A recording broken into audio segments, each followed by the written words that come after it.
একসময় আমরা বনলতা সেন পড়তাম বুকের ভেতর জমে থাকা নিঃসঙ্গতার কবিতা হিসাবে। আজ গবেষণার আলোয় এসে দেখা যাচ্ছে এ কবিতা শুধুই প্রেমের নয়, এ এক মানচিত্র যেন। বঙ্গোপসাগর থেকে মালয় সাগর, মগধ থেকে বিদর্ভ, এ যেন এক সভ্যতার যাত্রাপথ, এক অদৃশ্য রেশম রুট, যেটা কবিতার ভাষায় লিখেছিলেন স্বয়ং জীবনানন্দ দাশ।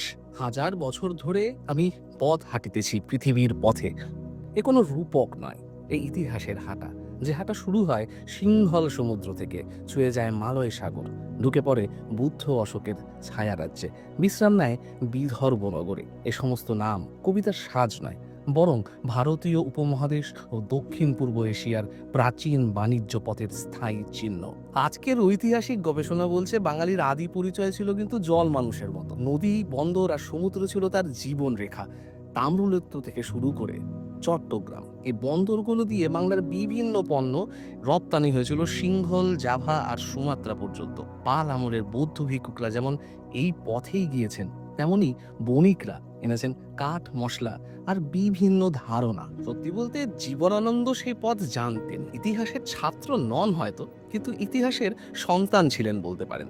তাই তিনি লিখেছেন এমন এক যাত্রার কথা, যেখানে ক্লান্ত পথিকের আশ্রয় আর কোনো নগরীতে নয়, এক নারীর চোখে। সেই নারী বনলতা সেন।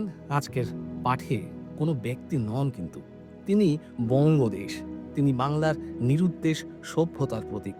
হাজার বছর ধরে ঘোরার পরে সেই ক্লান্ত চেতনাকে আশ্রয় দেয় একটাই জায়গা, নাটোরের বনলতা সেন। নাটোর শহর নয়, নাটোর এখানে কেন্দ্র, পরিধির শেষে যেন একটা কেন্দ্রবিন্দু। আজকের এই পরিযায়ী জীবনের যুগে, যখন বাঙালি দিল্লিতে চাকরি করে, দুবাইতে স্বপ্ন দেখে, টরন্টোতে গিয়ে সংসার করে, এই কবিতা আরো ভয়ঙ্কর রকমের প্রাসঙ্গিক নয় কি?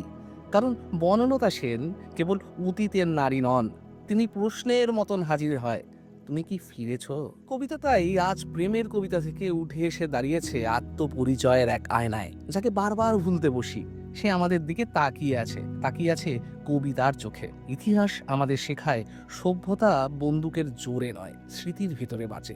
জীবনানন্দ সে স্মৃতি লিখে গিয়েছেন চরণে চরণে। এখন বিশ্ব ইতিহাসের মানচিত্রে আবার রক্তের দাগ পড়েছে, দেশ ভাঙছে, রাষ্ট্র পাল্টাচ্ছে।